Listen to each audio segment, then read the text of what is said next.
Hi guys, my name's Becky Barker. If you don't know about me already, I'm a tattoo artist of 10 years. I apprenticed in the Midlands, I moved around a bit, and this year I've really dedicated myself to restorative tattooing. So that includes stretch marks, scars, reduction, camouflage and areola tattooing. The way I thought was best to go about areola tattooing was to do a course with a cosmetic tattooist, because that seems to be the kind of standard procedure for breast cancer survivors.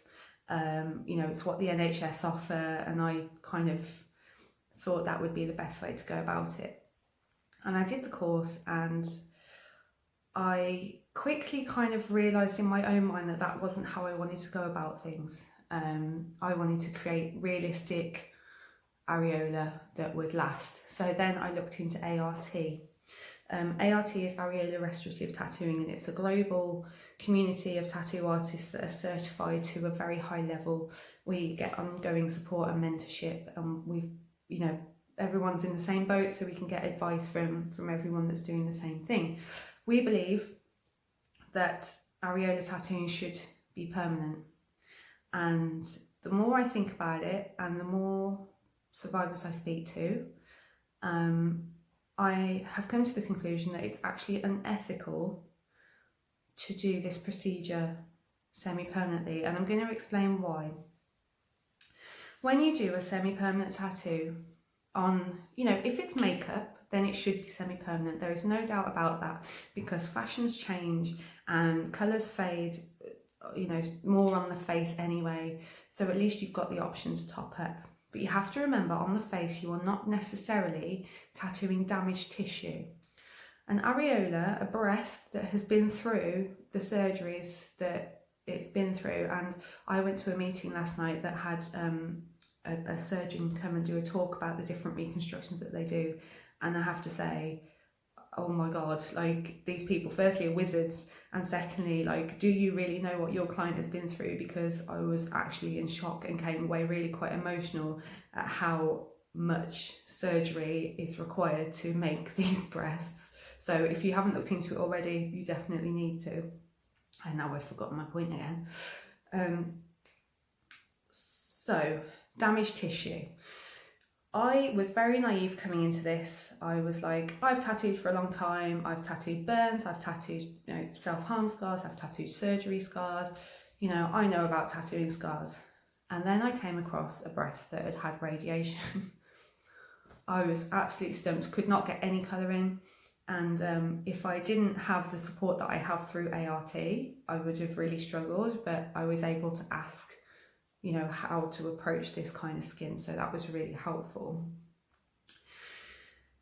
So I was very naive going into this, and I'll go back to my point. Sorry. The reason that I believe that doing this procedure semi-permanently is unethical.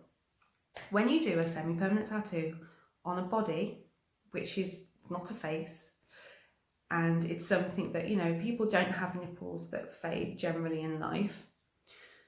But when you do this tattoo semi-permanently, you are relinquishing all responsibility for that tattoo. You are basically saying, it doesn't matter what happens at this point because it fades. And that's the attitude of people that I've spoke to when I've asked them, why do you do this procedure semi-permanently? And they're like, oh, in case, it's to err on the side of caution in case the client doesn't like it. And it's like, so you're not convinced that you can do your job properly. You are worried that the client's not going to like your work. It's like, well, that's just being like, doesn't matter, does it? Because it's semi-permanent. What you forget, or I don't even know if you're aware, what you are doing is firstly damaging the skin. Secondly, the tattoo you are doing is not semi-permanent.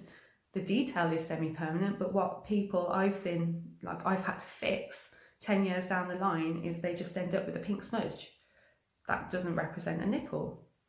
Now, like, if you are someone that has gone through the surgeries, like I said, that I was taught through last night, and you're left with a body that you don't know how to love because it looks totally different to how you remember yourself, and you get given a nipple that makes you feel confident, it makes you feel empowered, it makes you feel whole again. You finally feel like you can start healing and loving yourself.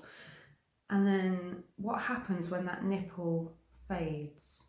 What happens when you wake up and you again have a breast that you don't want to look at because you've just got a pink smudge? Think about the mental health implications on that person that has gone through everything that they've been through, the reconstruction, the healing, the waking up every morning wondering if their cancer's going to come back, and then having a disappearing nipple. And then the worst part is when they come back for the touch-up, the colour takes less and less each time, because each time it's being done, the skin is being damaged. Is that ethical? Is it ethical to charge someone a top-up fee every 1 or 2 years? Is that why you're doing it? Is this why you're doing it semi-permanently? So you don't have to take responsibility and you can charge a top-up fee? Is that why? Like, if someone could tell me why you do it semi-permanently, that would be amazing. And the problem is, like, I'm not picking out any individuals in this. I don't know what happened in history that has made this the procedure that the medical industry and the cosmetic industry deem fit for these people. I'm not sure where the pretense came from that tattooists aren't qualified to do this.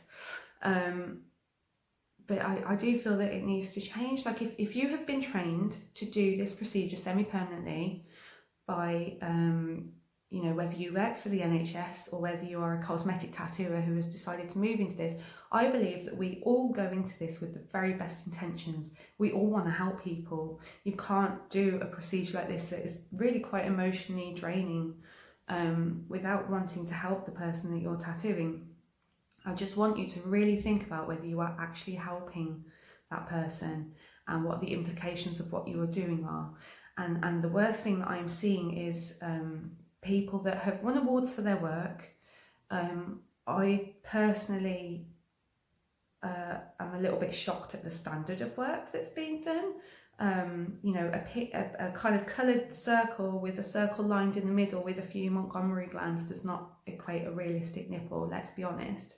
But anyway, these people have won awards, and then they're training people that are then becoming Bupa affiliated or working in the NHS, and I've seen pictures of their work that they are oh so proud of, and there are actually tears in the skin, like tears in the skin that they've tattooed because they've got a machine that they don't understand. They've not done a traditional tattoo apprenticeship. They don't really know how to tattoo scar tissue, and they wouldn't know how to, you know, tattooing is terrifying. And when you come across a problem, there's 2 ways you can go about it. You either stop and say, I don't know what I'm doing, or you just carry on and try and fix it. Now, I remember when tribal was a big thing. I might be babbling a bit now, but do you remember everyone was having like solid black tattoos? The amount of people that we came across that had been scarred horrifically because the person doing the solid black tattoo didn't know how to put in solid colour without damaging the skin. And it's a very specific technique. It requires a lot of patience and knowledge, and that comes with experience. So someone that has just trained in, you know, done a week course in Areola tattooing and may have tattooed eyebrows and stuff before, or may not have, like, does that really qualify you to do body art, which is what you're doing? Because it is very different to facial, you know, makeup and stuff.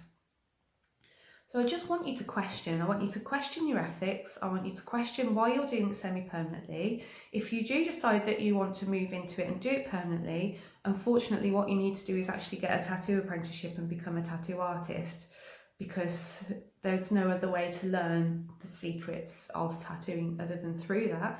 Then you need to look into A.R.T, which is Areola restorative tattooing, and seek out training through them as well.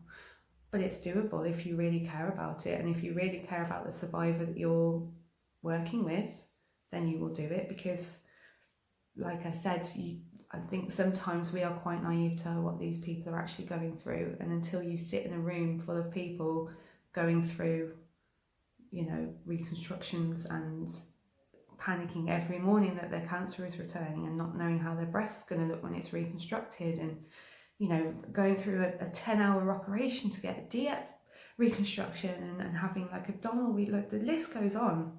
It really does. And we need to just be more aware, and we need to really think about what these people deserve.